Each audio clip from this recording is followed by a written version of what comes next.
Hi, Janice Montalvo, living in Lenawee Realty. And last week on Facebook, we put out to the number one mentioned nonprofit that we would donate $500. And all of a sudden it just started blowing up because it blows up my phone when we get like those alerts. And I think we had just under 100 people comment, and by far, Little Mews blew us away. So, happy Friday, happy Fun Friday, happy Giving Friday. We're with Oli. And Bernard. Oh, and Lauren and Molly. And tell me what your role is and what you do with Little Mews. So my name is Jamie Matthews, and I started with Little Mews about 2 years ago during 2020 when COVID hit. I was diagnosed with brain cancer in 2017. In 2019, I had a seizure, so I couldn't drive for 6 months, so I lost my ability to work, to drive, to do much of anything.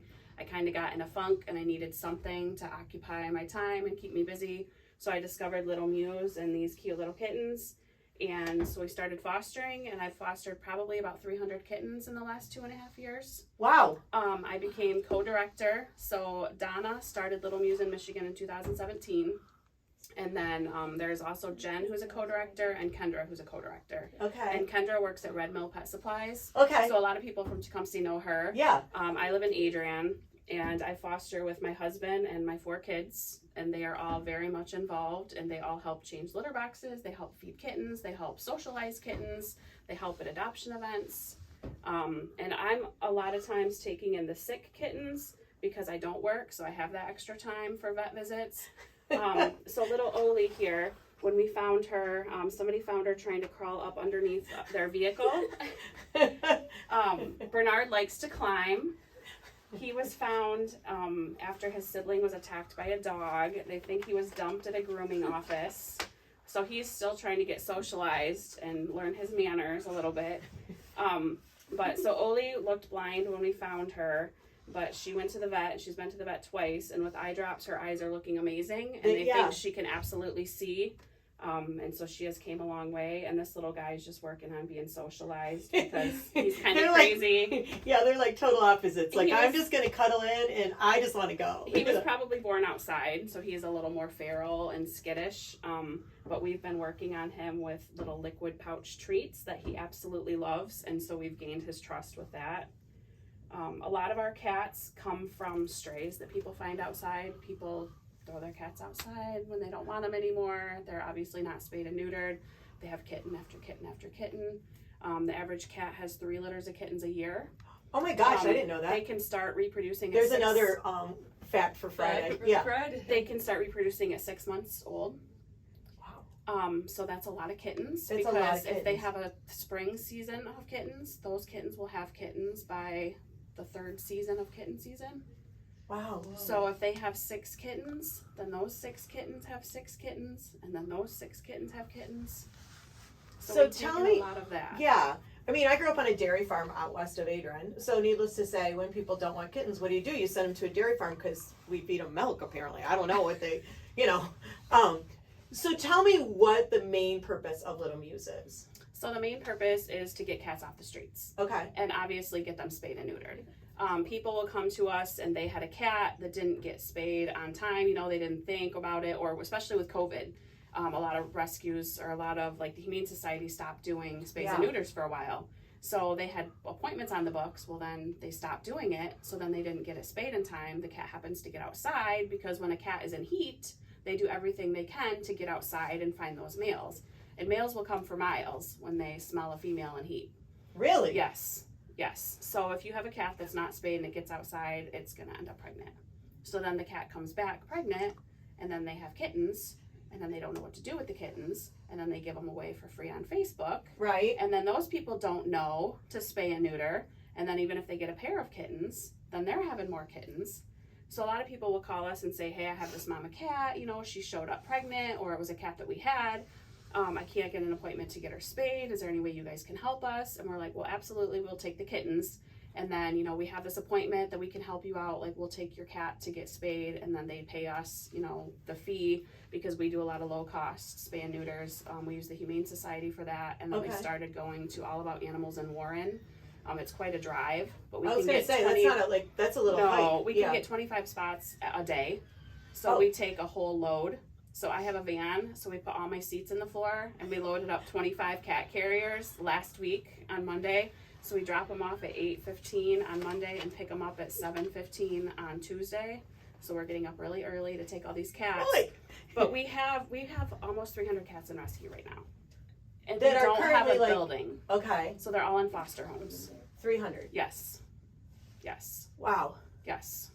So That's a lot of cats. It is a lot of And cats. I feel like, even when you look at the Humane Society, it seems like they have a lot of cats there. So, Yeah. but it makes sense if they're going to produce 3 litters starting at 6 months old. Absolutely. That's a lot of Yeah. that's a lot of cats. Yeah. And I kind of heard about it, I think, in the beginning because there was a cat problem in Tecumseh, yeah. is what they used to say. So I think at one point they were like building kind of shelters to try and bring them in, and it's. Most people don't know about you. You're like a really well kept secret. You should know that. Because when I even my cat lover Molly over here, I said, "Oh, little Mews," and I'm like, "What?" I'm like, "It's a cat rescue." She's like, "Really?" So it's just fun. Yeah. So tell me, if you had to give advice to someone regarding cats, what are the 3 pieces of advice you would give them? So first of all, I would say adopt from a rescue or shelter because they are spayed or neutered already. They are microchipped. They are up to date on all of their shots. And they are feline leukemia and FIV tested. Okay. And the adoption fee, like for us, for a kitten, 9 months and under are $100. And I don't know if you've ever taken a cat or dog to a vet to get spayed or neutered. It costs a lot more than $100 to get them spayed or neutered. And then you have their shots. Like kittens get 3 rounds of it's a combo vaccine for like distemper and all that. And then they get a rabies vaccine. And then to get them feline leukemia tested, it's around $60. So for $100, you get all of that done. Done And already. we rely on donations a lot, and that's how we are able to adopt them out, for $100. And then adults over 2 are $50 donation fee. Okay. So that's the first piece of advice. The second piece of advice: keep your cat inside, Okay. because we get calls. This cat was hit by a car. Can you help us? So if we have space and we have a foster available that's has experience with injured cats, because that's another thing, you have to have experience to help wrap them and clean their bandages and take them to vet appointments. So that happens a lot too. And the third piece of advice, don't give free kittens away on Facebook. Yeah, that's probably the best Yeah. advice. Because Yeah. a lot of people 'Cause are people like, just I want a don't- free kitten, I want a free kitten. But then they don't spay it and they don't neuter it, and then they get another free kitten, and then they end up with 10 more kittens. Right. And then we get calls because somebody found 10 kittens outside. People are dumping them, like they put them in boxes and they dump them on the side of the road. They dump them at parks. They dump them at dairy farms. Yeah, yep. Yeah. And that's the thing, they dump them. Yeah, they don't know what to do with them. Yeah. So. And it's really an issue of not having enough options for spay and neuter low cost. Because like the Humane Society, I think it's around $50 to get a cat spayed or neutered there. And their shots are really reasonable. Well, they lost a vet, so they don't do shot clinics anymore. So they're Okay. only doing the spay and neuters with the Hope Clinic. Okay. And then there's cat snips, that's like a voucher program. But the only vet around here that takes them is Tecumseh Veterinary Hospital.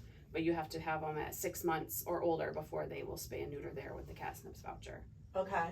So that's another issue. We really need more options for spay and neuter. Yeah, I mean, for that's sure. That's a huge issue with cats, Right. because people just can't afford it. They get a free kitten not realizing how much the shots cost and how much the spay and neuter cost and how much, just vetting Kitty in general litter costs and- and yeah. and food Kitty and litter litter and food and yeah.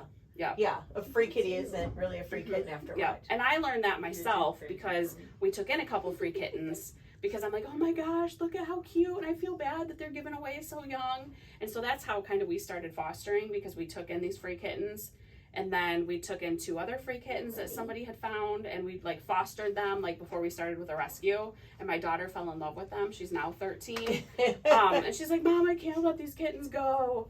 And so we found them homes. Well, then we found little Mews. And so I've had kittens ever since. And I typically take kittens, a lot of sick cats I take, pregnant cats I take, because I have the time. Yeah. I'm home all the time. Yeah, which is And nice. it gives me something to do. It gets my mind off everything else in life, Right. and kitten snuggles are the best.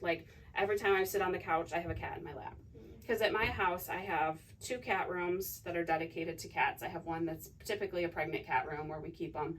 And then I have a big cat room where right now I have 6 little kittens that are running around that I bottle fed. So they're not bottle feeding anymore, but they're probably about 8 weeks old now, and so they're so fun and playful. And So at what age do you adopt them out? Around 12 weeks. Okay. Because we typically like them to be 3 pounds before we spay or neuter, and then they can get their rabies shot at 12 weeks. Okay. So we want them to have all of their shots and be up to date on that. And Before they get adopted. Yeah. And definitely spayed or neutered. So how many foster parents or households do you have currently? Probably between 25 and 30. And everyone has as many kids as you do? Not everyone. Okay. Some people some people have 2 or 3. Okay. And that's the thing, we need fosters right now. So if Okay. anybody is looking to foster, you can foster 1 cat, you can foster 10 cats. You can take in a pregnant cat, you can take in a cat that somebody, passed away and they have a family member that's looking for somebody to take this cat that's already up to date on shots, already spayed. Right. We just need somebody to hold on to it until we can get it adopted. Right. That makes sense. So there's many options. We need people to drive, like the Warren trip. Right. I don't work, so they're like, you have a big van, can you drive? And I'm like, okay, I had brain surgery. I don't see well at night to drive. And it's dark in the morning. And you I have to be there can't at do that. 7:15. But if somebody else can drive me there, we can take my van. Right. So we did that the last time. Okay. But we need, we need people for that. We do adoption events. We used to try to do them once a month at Family Farm and Home, but things have been kind of crazy lately. Yeah. But we're getting back into that again. Okay. So we are having an adoption event on Sunday. From 12 to 3 at the Family Farm and Home in Tecumseh. Okay, right down. Yep, 50 and we there. are doing a bake sale, so we're going to have lots of yummy Christmas goodies. We are doing a donation drive. So if people bring in $5 or more cash donation, or if they bring in any supply donation off of our wish list, then they can get entered to win 3 different prizes. Kendra, that works at Red Mill, is a great artist, and so she will draw a portrait of their animal. That's an option that you can try to win. We have a basket that has a cat bed with lots of cat supplies and treats and toys that people can try to win. And then we have a gift basket that has wine and glasses and I think some snacks or something in it. Nice. So those are options that people can win if they bring in a supply donation. Awesome. Okay, so if someone wants to find out about Little Mews, how do they find out information? So our website is www.littlemews.org. Mm-hmm. And then we have a Facebook page that is Little Mews Rescue, INC on Facebook, and they can just like that page. And then I probably post way too often, but I love my kittens and I always want to post information about them. That's where we also post our wish list items. We do wish list Wednesday, where like if we need litter that week or food that week. Okay. And then we try to do $5 Friday. And if we have like a huge vet bill that we've racked up that week or something, we'll post that with like the estimate from the vet. Okay. Today I posted just about like how many cats we have to spay and neuter, and like I posted about how many they can have at a time. And I think it's like 1 cat and all of their offspring can have 4,000 cats in their lifetime. Because she has kittens and then they have kittens and then they have and kittens. a cat's life is longer than a dog's life, typically. Yeah, So, 18 to 20 years. Yeah. Mm-hmm. So I have a friend that... And a lot of people don't understand that either. You know, like especially with Christmas coming up. Like, oh, I got to get my kid a kitten. But then it's like, You're the gonna kid have that doesn't kid, want to take care of it Right. after it's not a cute kitten anymore. Right. It turns into a cat, and then it's a lot more work. And that's the thing too. It's like we understand that people want to give them as gifts. And my kids would love it, and we would love it, and we would take care of it. But a lot of situations aren't like that. Right. Yeah. And so a lot of times about June, we start getting a lot of calls. Like we took in this kitten and now it's a cat and it's not doing what we want it to do, or it's peeing where it's not supposed to, or it's, in heat and it's, whatever. So we get a lot of calls then. June's a month, huh? Yep. Okay. So let's, Little Mews. 1, please donate. Yes. We have a wish list, but we can always use cash. Yes. You can always use cash because we have a lot of bills that come up involved. Vet bills and spay and neuter. And you are a 501c3, Yep. so anything that they donate is definitely tax deductible. Yep. Number 2 would be to adopt a cat. Yes. Number 3 would be to foster. We desperately need fosters. And number 5, I guess the last one would be just to get the word out about what Little Mews does. Yep. So, because the more that we talk about it, the more that you are not the best kept secret or the best kept meow, the more that people are going to donate and be part of it. So, and our main goal right now is to get a building. We would love to have a building because then we could hold our adoption events there. We could have like every Saturday, people could come in and see the cats that we have. People always want to volunteer. so people could come in there and play with cats. They could help, you know, just with everything that needs done. And it's harder in our homes, you know, because like I have crazy dogs at my house. Like people do come and adopt for my house and come and visit and stuff, but like my dogs just go crazy. Yeah. And so if we had a building because that they're was, the center of attention. exactly, And yeah, they're like, why are you looking at these cats? Yeah, You need to play with me. I'm a dog. So a building. And the hardest part right now is because we are nonprofit, we don't have an income, so we can't get a loan. Right. So like we're trying to raise money, and we would like to try to do some type of fundraisers, you know, like a spaghetti dinner or something at some point, excuse me. Oh, I love spaghetti, I'll be there. So that we can raise funds to get a building. Right. And then a lot of the problem with that too is because we have cats, they consider it a kennel. So you have to have so much acreage to be able to have And property to do it. Like there's all the regulations for cities and townships. Yeah. Yeah. So that Yeah, makes and sense. so we could help a lot more cats if we had a building, because right now we're limited with, you know, all of our fosters are full. So what are we going to do, you know? And I've been full. I'm like, okay, I have some health issues going on. So I'm like, I should really be slowing down. But I'm like, then I take a kitten and it crawls into my neck and it nuzzles and snuggles and all my problems go away. And I'm like, yes, I will take that kitten that was just found that's half blind. Bring it to me. Give me all the kitties. So that's how my house is full. And my daughter is 13. So when she goes with me to rescue cats, she's like, Mom, this one can't leave our house. I'm like, we can't keep them all. We can't keep them all. Yeah. So a lot of people struggle with fostering too. Yeah. And we call that foster failing. Yeah. Because I've kept two that we fostered. One was a bottle baby and she had a ruptured eye. And so like she just like won my heart. And then another one was a big fluffy orange kitten that my daughter fell in love with. So he didn't leave our house. So that's the problem too. And right now I'm like, we cannot keep any more. Like we have to let them go, because then we have to make room for more to come in. Right. So, and pretty much all the fosters have kept at least one, even saying like, I'm not going to keep any. I'm not going to do it. And then they do. Yeah. So, yeah. But that makes sense. Yeah. Okay. So, Little Mews Inc. Little Mews Rescue, INC. INC. It's a page on Facebook. They can like it. Okay. And if they have questions, is there a number, or they can just message through Facebook? Okay. There is a phone number. That's what I did. I messaged through Facebook. There is a phone number on the website too. And there's a lot more information on the website. There's a section that says like help for you. So there's information. There's an application on there. Like if they have a cat that they want to surrender, they can fill out a surrender form there. But typically a lot of people just send us a message. Some people call.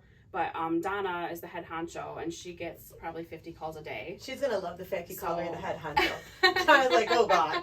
Thanks a lot, Jamie. I always say, this is Donna's circus, and we are her monkeys. There you go. Because That's it really perfect. is a circus, and I'm like, okay, what do I do now? You know, like jumping from here to there to, you know, like vet visits. And I picked up a kitten on Saturday that ended up not making it. It passed away at the vet, and I drove it to the Ann Arbor ER vet, and I was like in the middle of family time, and I'm like, oh my gosh, this kitten, like it needs help. And so I went and picked it up and drove it there, and it unfortunately went into cardiac arrest, and it was one that was born outside.